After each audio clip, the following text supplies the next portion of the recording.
రంగారెడ్డి జిల్లాలో ప్రభుత్వ పాఠశాలలో బాలిక ప్రసవంపై విద్యాశాఖ కఠిన చర్యలకు ఉపక్రమించింది. ఎంవీఓ బసవలింగంపై ప్రభుత్వం వేటు వేసింది. 10 మంది ఉపాధ్యాయులకు షోకాజ్ నోటీసులు జారీ చేసినట్లుగా తెలుస్తోంది.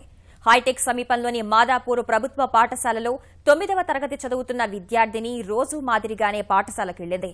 కడుపు నొప్పిగా ఉందని మరుగుదొడ్డుకు వెళ్లిన విద్యార్థిని అక్కడే ఓ బిడ్డకు జన్మనిచ్చింది. ఘటనను తీవ్రంగా పరిగణించిన విద్యాశాఖ ఎంవీఓపై సస్పెన్షన్ వేటు వేసింది.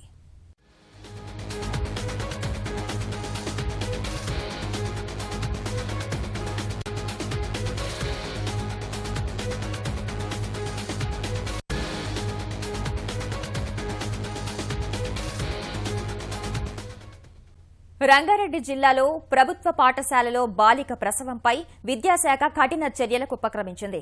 ఎంఈఓ బసవలింగంపై ప్రభుత్వం వేటు వేసింది.